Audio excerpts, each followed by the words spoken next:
জান্নাতুল ফেরদাউস ঘোষণা চাল চলন ছাড়া আর কোনো নেকিতে নেই। হজ করেছে, কবুল হয়েছে, হয়ে গেছে সেই দিনের মতো যেদিন তার মা তাকে জন্ম দিয়েছে, নিষ্পাপ হয়ে গেছে। তার মানে হজ কবুল হয়ে মানুষ নিষ্পাপ হয়, কিন্তু জান্নাতুল ফেরদাউস পাবে এ কথা নয়।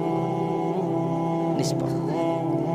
অসুখ বিসুখ হওয়ার পরে যদি মানুষ বলে আলহামদুলিল্লাহ, তাহলে লোকটা হয়ে যায় সেই দিনের মতো যেদিন তার মা তাকে জন্ম দিয়েছে, নিষ্পাপ হয়ে যায়।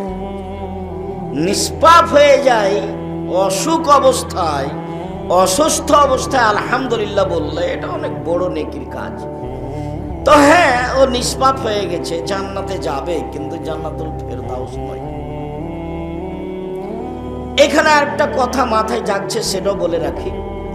আল্লাহর নবী বলছেন যে কারো গায়ে যদি জ্বর হয়, জ্বর বুঝি তো, তাই না? জ্বর হয় তো তার শরীর থেকে পাপ ঝরে যায়। কামারের ভাটিতে, হাপড়ে ভাটিতে লোহা স্বর্ণ চাঁদি দিলে যখন ওতে আগুন লেগে লাল হয়ে যায়, তো স্বর্ণ চাঁদি থেকে ময়লা যেভাবে ঝরে যায়, কামারের ভাটিতে জ্বর হলে মানুষের পাপ সেভাবে ঝরে যায়। মনে থাকবে না মনে হয়? তো মাথা ব্যথা, তাই তো যাচ্ছে সিঙ্গাপুর। তো কি আর ও ধৈর্য ধারণ করে? ধৈর্য ধারণ করে না। টাকা পয়সাও আছে, টাকা পয়সাও আছে, সিঙ্গাপুরও আছে, আরো বিভিন্ন জায়গায়, চেন্নাই, আরো কত কি। আলহামদুলিল্লাহ বললে ফলেই নিষ্পাপ। আর যদি জ্বর হয় তাহলে ওর গাও থেকে পাপ ঝরে এভাবে। হাদিস বুখারী মুসলিম। আপনার আমার বিবেচনার প্রয়োজন নাই, রাসূল যা বলেছেন সেটাই। তো নিষ্পাপ হয়ে যায়। আরো একটা কথা বলি, নিষ্পাপ হয়ে যায়। আল্লাহ রাসূল একদা বলছেন, আলা আদুল্লুকুম মাইমুল্লাহু বিল খাতায়ার ফাইবুদ দারাজা, সঙ্গী সাথী, আমি তোমাদের বলে দিব না এমন একটা নেকির কথা যাতে পাপ মিটে যাবে, মান বেড়ে যাবে। সঙ্গী সাথী, আমি তোমাদের এমন একটা নেকির কাজের কথা বলে দিব না যাতে পাপ মিটে যাবে, মান বেড়ে যাবে। সঙ্গী সাথী, আমি তোমাদেরকে এমন একটা আমলের কথা বলে দিব না যে আমল করলে পাপ মিটে যাবে, মান বেড়ে যাবে। কালু বালা, হ্যাঁ বলেন বলেন, কিন্তু ভালো কথা, সেটা কি বলেন? তখন আল্লাহ রাসূল বলছেন, এক ইসবাগুল ওযু, ভালো করে ওযু করলে পাপ মিটে যায়, মান বেড়ে যায়। দুই, আল মাশী আলাল আকদাম, পায়ে হেঁটে মসজিদে গেলে পাপ মিটে যায়, মান বেড়ে যায়। তিন, ইন্তেজারুস সালাত বাদা সালাত, সালাতের পরে আবার সালাত আদায় করব, জোহরের পরে আসর, এইরকম অপেক্ষায় থাকে যে তার পাপ মিটে যায়, মান বেড়ে যায়। হাদিস বুখারী মুসলিম। মনে থাকবে নাকি? বাড়ি যাবেন তখন বলবেন, এই পাপ মিটে যায়, মান বেড়ে যায়। বলো তো কি গো, কি কি খুঁজে পাবেন কিনা? আচ্ছা, আরেকটা হাদিস বলি, কাছাকাছি মনে থাকতে পারে। আব্দুল্লাহ ইবনে আব্বাস রাদিয়াল্লাহু তাআলা আনহু বলেন, একদা আল্লাহর নবী বলছেন যে আল্লাহ তাআলা আমাকে বলছেন, মুহাম্মদ হাল তাদরি ফিমা ইয়াকতাসিমুল মালাউল আলা, মুহাম্মদ আপনি বলতে পারেন কি ওপরে কি নিয়ে হইচই হচ্ছে? আপনি বলতে পারেন? বলতো না। আমি বললাম, জি হ্যাঁ বলতে পারি আমি। ফিল কাফারাত, কিভাবে আদমের ছেলে মেয়ের পাপ মিটে যাবে, মান বেড়ে যাবে, এই নিয়ে উপরে হইচই হচ্ছে। ফেরেশতারা বলা বলি করছে। আরেকটা কথা এখানে বলি, আল্লাহ আমাদের নবীকে ডেকেছেন মুহাম্মদ বলে। আল্লাহ বলছেন মুহাম্মদ। জিবরাইল আমাদের নবীকে ডেকেছেন মুহাম্মদ বলে, জিবরাইল বলছেন মুহাম্মদ। সাহাবীগণ আমাদের নবীকে ডেকেছেন আল্লাহর রাসূল বলে। আল্লাহ রসুল দিয়েছেন, আল্লাহ রসুল খেয়েছেন, আল্লাহ রসুল বলেছেন। ভারত, বাংলাদেশ, পাকিস্তানের লোকেরা আল্লাহর নবীকে ডাকে হুজুরে পাক সাল্লাল্লাহু আলাইহি ওয়াসাল্লাম। এরা কি বলে? হুজুরে পাক। হুজুরে পাকের আবার একটা রহস্য আছে। ওই মিলাদ পড়লে হুজুর উপস্থিত হয়ে যায়, আল্লাহ নবী উপস্থিত হয়ে যান, সেই জন্য নাম হলো হুজুরে পাক সাল্লাল্লাহু আলাইহি ওয়াসাল্লাম। এইসব নাম চলবে না, বলতে হবে আল্লাহ রসুল বলেছেন, আল্লাহ রসুল দিয়েছেন, আল্লাহ রসুল খেয়েছেন, আল্লাহ রসুল করেছেন, যেটা সাহাবী বলতেন। এখন আল্লাহ আমাকে বললেন, মোহাম্মদ কি নিয়ে হইচই হচ্ছে বলতে পারেন? আমি বললাম পারি। বলেন তো কে নিয়ে? এক, ইসবাগুল ওযু, ভালো করে ওযু করলে পাপ মিটে যায়, মান বেড়ে যায়। দুই, আল মাশী আলাল আকদাম, পায়ে হেঁটে মসজিদে গেলে পাপ মিটে যায়, মান বেড়ে যায়। তিন, আল মাকসু ফিল মাসাজিদ বাদা সালাওয়াত, সালাতের পরে বসে বসে তাসবিহ তাহলিল জিকির আজকার করলে, নামাজের পরে বসে বসে তাসবিহ তাহলিল জিকির আজকার করলে পাপ মিটে যায়, মান বেড়ে যায়। এখনো মূল কথায় আমি যেতে পারিনি, এই যে কাছাকাছি। এরপর আল্লাহ রাসূল বলছেন, মান ফাআলা হাযা আশা বিখাইরিন ওয়া মাতা বিখাইরিন, যে এমন আমল করলো তার মরে যাওয়া ভালো, তার বেঁচে থাকা ভালো। যে এমন আমল করতে পারলো তার মরে যাওয়া ভালো, তার বেঁচে থাকা ভালো, তার মরে যাওয়া ভালো, তার বেঁচে থাকা ভালো। তারপরে বলছেন, ওয়া কানা মিন খাতিয়াতিহি কায়ামিন ওয়ালাদাত উম্মুহু, এই আমলের কারণে লোকটা হয়ে গেল সেই দিনের মতো যেদিন তার মা তাকে জন্ম দিয়েছে, নিষ্পাপ হয়ে গেল। নিষ্পাপ হওয়ার তাহলে তিনটে আমল। এক, হজ কবুল হলে নিষ্পাপ হয়ে গেছে। দুই, অসুস্থ অবস্থায় আলহামদুলিল্লাহ বললে নিষ্পাপ হয়ে গেছে।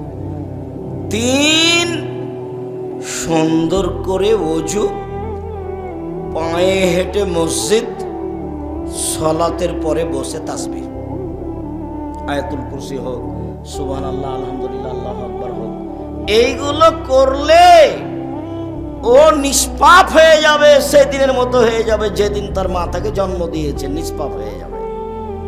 হ্যাঁ, নিষ্পাপ হয়ে গেল বটে, কিন্তু একবার কি আলোচনাটা আসলো যে ও জান্নাতুল ফেরদাউস পাবে?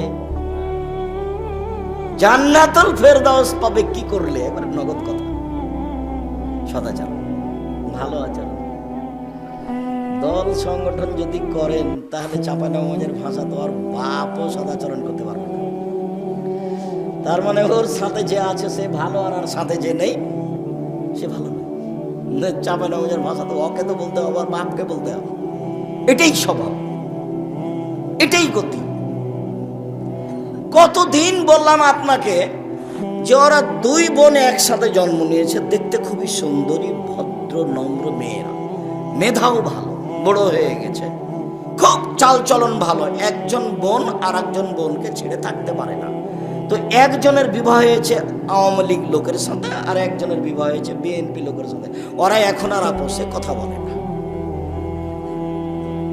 কিন্তু ভালোই ছিল। এরকম কেন হলো? খুব জেহেনটা খালি রাখতে হবে।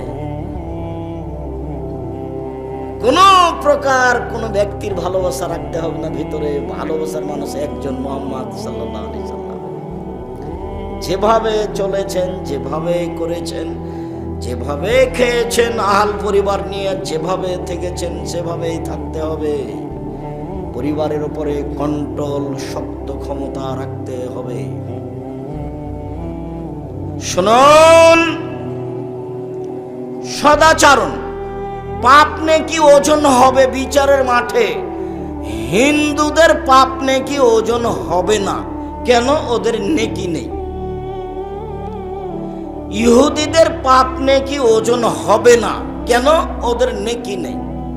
খ্রিস্টানদের পাপ নেকি ওজন হবে না, কেন? ওদের নেকি নেই।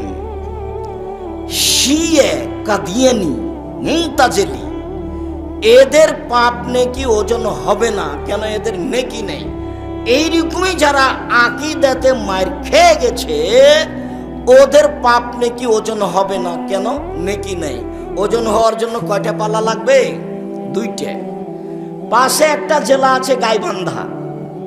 তো আমি গাইবান্ধার লোকজনকে দেখেছি যে ধান বীজ ফেলবে জমিতে, তো 2 পাল্লা বাং, বুঝেন নাকি, ওটা বীজটা 2 পায়াতে বাঙের 2 দিকে দিয়ে ডালিতে করে বীজটা নিয়ে গেছে কাঁধে করে। এখন ওর ভাই বা ওর ছেলে বা ওর বড় ছেলে বা মেয়ে, তার একটা ছোট ছেলে মাঠে দিয়ে এসেছে। এখন ওর বাপ ছেলেটাকে নিয়ে আসছে, তো একদিকে ছেলেটাকে দিয়েছে আর একদিকে মাটি চাপাচ্ছে। কথা বোঝা গেছে? না হলে কি বাঁধ চলবে? বাঁধ চলবে না, মানে তো বাচ্চাকে নিতে পারবে না, হলে চাপাই নবমীদের মতো করে মাথায় করে বা কাঁধে করে বা এভাবে নিয়ে আসতে। তো 2 দিকে লাগে। তো হিন্দুদের একদিক আছে, একদিক নেই, ওজন হবে কি দিয়ে? ইহুদিদের একদিক আছে, একদিক নেই, ওজন হবে কি দিয়ে? তো এদেরকে জাহান্নামে নেওয়া হবে কিভাবে? আল্লাহ তাআলা বলছেন ফায়ু খাজবিন নাওয়াসি ওয়াল আকদাম, তাদের মাথা এবং পা একসাথে ধরে জাহান্নামে নিক্ষেপ করা হবে। আল্লাহ তাআলা বলেছেন যারা মুমিন পুরুষ নারী পাপ করে নেকি করে, পাপ করে নেকি করে, আল্লাহ একজন বিশ্বাস করে, নবী মাটির তৈরি বিশ্বাস করে, আকীদা ঠিক আছে, এদের পাপ নেকি ওজন হবে বিচারের মাঠে। তো সবচেয়ে ভারী নেকির কাজ আমল কি বলেন তো দেখি? সদাচরণ। আল্লাহ বলেছেন, নবী বলেছেন। ধারাবাহিকভাবে আয়াত এবং হাদিস আপনার সামনে পেশ করব কিছুক্ষণ। দয়া করে কোনো প্রয়োজন আমাকে দেখাবেন না, যতই কষ্ট হোক কিছুক্ষণ ধৈর্য ধারণ করে বসে থাকবেন। আর ইনশাআল্লাহ যারা আপনারা রাস্তাঘাটে আছেন, দোকানপাটে আছেন, বাড়িতে আছেন, তারা আসেন, আমি আপনার জন্য এসেছি। আপনার কিছু না কিছু উপকার করবই ইনশাআল্লাহ। আল্লাহ বলছেন ইদফা বিল্লাতি হে আহসান। মুহাম্মদ সাল্লাল্লাহু আলাইহি সাল্লাম মানুষের সাথে কথা বলার সময় মানুষ যা বলেছে আপনি তার চেয়ে উত্তম বলুন। ও যদি যেটা বলেছে আপনার সাথে কথা বলতে গিয়ে মন খারাপ করে, আপনারটা যেন তার চেয়ে ভালো হয়। তাহলে আপনার মাঝে আর আপনার শত্রুর মাঝে যে মন কষাকষি আছে, এটা অন্তরঙ্গ বন্ধুতে পরিণত হবে। সাধারণ মানুষ পারে, হুজুর আলেম ওলামা পারে না। একজন আর একজনকে খালি ফেসবুকে ধুয়ে ছেড়ে দিচ্ছে। আর আপনি যদি আমাকে 1000 বার ধুয়ে দেন, তবু আমি আপনার নাম নিব না, ওই পাতা আমি পড়ি না কোনোদিন ইনশাআল্লাহ। কারো ব্যাপারে কিছু বলতে হবে আমাকে, এই পাতা আমি পড়ি না, ওর নামই নি না, তোকে পড়বো কি? সারা দিন যদি আমার পিছনে লেগে থাকে, ওর নামই নিব না, ওই পাতায় ছিঁড়ে দিয়েছি। এবং 90 সাল থেকে এভাবেই আছি আলহামদুলিল্লাহ। 90 সাল থেকে। কত বছর চলছে তাহলে? 35 বছর আলহামদুলিল্লাহ। দেখেন আল্লাহ বলছেন আমাদের নবীকে, জাদিলহুম বিল্লাতি হি আহসান। শোনো, মানুষের সাথে যখন তর্ক বিতর্কে কথা বলবেন, বাদ বিতণ্ডে কথা বলবেন, তখন আপনার কথা যেন তার চেয়ে সুন্দর হয়, তার চেয়ে ভালো হয়। ক্ষমতা দেখিয়ে কথা বলবেন না, দাপট দেখিয়ে কথা বলবেন না, নিজেকে নবী মনে করে সবচেয়ে দামি মনে করে কথা বলবেন না। পৃথিবীর মানুষ দলীয় দাপটে কথা বলবে না, ফেরাউন ডুবে গেছে। পৃথিবীর মানুষ দলীয় দাপটে মানুষকে অপমান করে না, জেল হাজতে দিও না। সময় মাত্র 45 মিনিট, সময় মাত্র 45 মিনিট। 45 মিনিটের মধ্যে দেশ ছেড়ে দিতে হবে। দাপট দেখিয়ে কোনো লাভ নাই, সময়ের গতিতে এমন ভাবে অপমান হতে হবে। কেউ যদি নিরুপায় দেখে পৃথিবীতে, একেবারে নিরুপায়, তাহলে দেখতে পারে খুলনার অঘোষিত সম্রাট এরশাদ শিকদার। মেয়ের মাথায় একটু হাত দেওয়ার সুযোগ চেয়েছিল, হয়নি। পৃথিবীতে যদি কেউ দাম্ভিক প্রেসিডেন্ট দেখতে চায়, রাতে রাতে দেশ দখল, প্রেসিডেন্ট সাদ্দাম। ক্ষমতা দেখিয়ে, জুলুম করে, মানুষকে অপমান করে, মানুষের বদনাম গীবাত করে, মানুষকে খাটো করে একদিন বেঁচে থাকার চেষ্টা করিয়েন না, প্রয়োজন নেই। 4টে কাজ বলেছি। 1, 5 ওয়াক্ত সালাত। 2, হালাল রুজি। 3, কোরআন তেলাওয়াত। 4, দুইজন যেখানে বসে আছে সেখানে বসবেন না। আড্ডা পিটা চিরদিনের জন্য হারাম। দোকানে বসবেন না। মাথায় টুপি আছে, দোকানে বসে আছেন, ল্যাংটা মেয়ে নাচছে, তোর নগ্ন ল্যাংটা মেয়ে দেখে কলিজা ঠান্ডা করে, চক্ষু ঠান্ডা করে জান্নাত কিনবেন। আপনার স্বভাব ভালো, এই কথা বললো কে? আপনার স্বভাব খারাপ, আপনার খাসলত খারাপ। বেটি ছেলে দেখেন মন ভরে দোকানে বসে, আর আপনি তাহাজ্জুদ পড়েন, ধর্ম পাগল হয়ে গেছে। এটা কোন কথা? কোন নোংরা স্বভাব। শুনুন সম্মানিত দিনী ভাই বোন, আল্লাহ আমাদের নবীকে আদেশ করছেন, প্রতিপক্ষের সাথে তর্কে বিতর্কে কথা বললে আপনারটা সুন্দর হতে হবে। আদেশ। চলেন আরো। আল্লাহ বলছেন, ফাবিমা রাহমাতিম মিনাল্লাহ লিনতা লাহুম ওয়ালাউ কুনতা ফাযযান গালিযাল কলব লানফাযযু মিন হাওলিক। মুহাম্মদ সাল্লাল্লাহু আলাইহি সাল্লাম, আল্লাহর পক্ষ থেকে বড় দয়া যে আপনি নরম স্বভাবের হয়েছেন। মুহাম্মদ, আপনার স্বভাবটা নরম। আল্লাহ বলছেন, আপনার স্বভাবটা যদি কর্কশ খারাপ হতো, লানফাযযু মিন হাওলিক, মানুষ আপনার পাশ থেকে সরে যেত। শোনেন, কয়েকটা কথা শোনেন। আল্লাহ বলছেন আমাদের নবীকে, এক ফাফু আনহুম, মানুষ যা বলেছে বলেছে সবকে মাফ করে দেন। যে যা বলেছে সব মাফ। আফগানিস্তান সব মাফ, নাকি কারো বিচার নেই, জেল খালি, কারো বিচার নেই, মাফ করে দেন আপনি, কোনো কথা নাই। মুহাম্মদ সাল্লাল্লাহু আলাইহি সাল্লাম, আপনি সবকে মাফ করে দিবেন, কোনো কথা নাই এখানে। 2, আস্তাগফির লাহুম, মাফ তো করবেনই। আপনাকে গালি দিয়ে যে লোকটা পাপ করেছে, এই জন্য আপনি আল্লাহকে বলেন, আল্লাহ ওই লোকটা আমাকে গালি দিয়ে পাপ করেছে, আল্লাহ তুমি লোকটার পাপ মাফ করে দাও। এর নাম সদাচরণ। আল্লাহ আমাদের নবীকে বলছেন।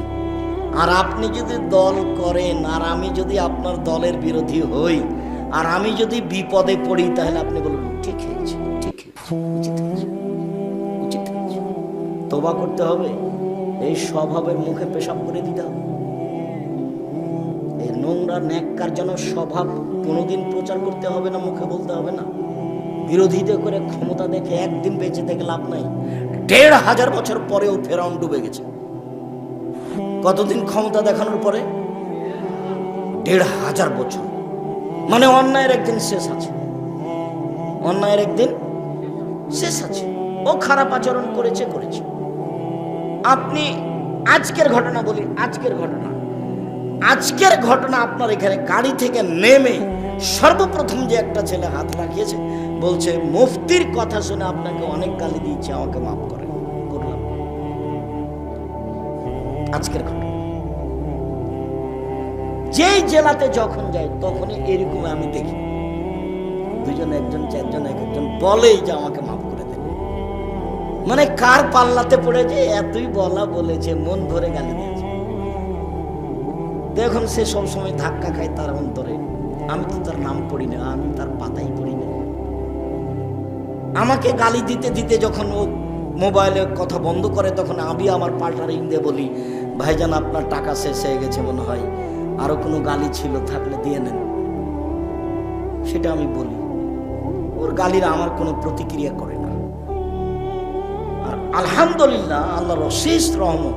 একবারে তো প্রথম থেকে আমি জয়পুরহাটে আসি, একবারে প্রথম থেকে আল্লাহর অশেষ রহমত। কারো বক্তব্য দেখে আমাকে বক্তব্য শিখা লাগেনি, কারো পিছনে পড়া লাগেনি। যেভাবে আপনি দেখছেন একবারে 90 সাল থেকে এইভাবে আছে।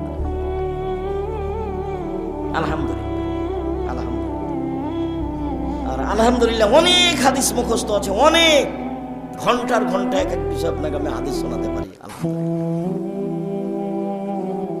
সম্মানিত দিনী ভাই বোন, চলেন এবার আপনার সামনে আমি ধারাবাহিক হাদিস পেশ করি সদাচরণের। সদাচরণ কি জিনিস?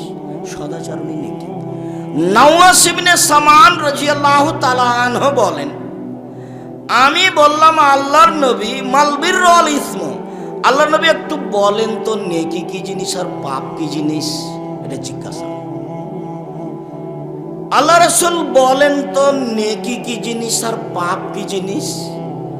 তখন আল্লাহ রাসূল উত্তরে বললেন, আল বিররু হুসনুল খুলুক, নেকি হলো ভালো আচরণ, নেকি হলো সদাচরণ।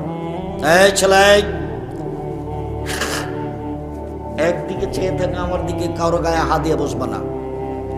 আল্লাহর নবী যখন জিজ্ঞাসা করা হলো আল্লাহর নবীকে যে নেকি কি জিনিস, তো আল্লাহ রাসূল বলবেন নেকি হলো তাহাজ্জুদ। আল্লাহ রাসূলকে বলা হলো নেকি কি জিনিস, তা আল্লাহ রাসূল বলবেন হজ, বা বলবেন সুবহানাল্লাহ, আলহামদুলিল্লাহ, আল্লাহু আকবার। তো আল্লাহ রাসূলকে যখন বলা হলো নেকি কি জিনিস, তখন আল্লাহ রাসূল উত্তরে কি বললেন বলেন তো? সদাচরণ। এটাই উত্তর। আচ্ছা, জোহানি বংশের একজন লোক বলছে যে কালু সাহাবিগণ নবীকে বললেন, আল্লাহর নবী, মা খায়রু মা উতিয়াল ইনসান, আল্লাহ যে মানুষকে অনেক অনুগ্রহ দিয়েছেন, তার সবচেয়ে ভালো দামি কোনটা?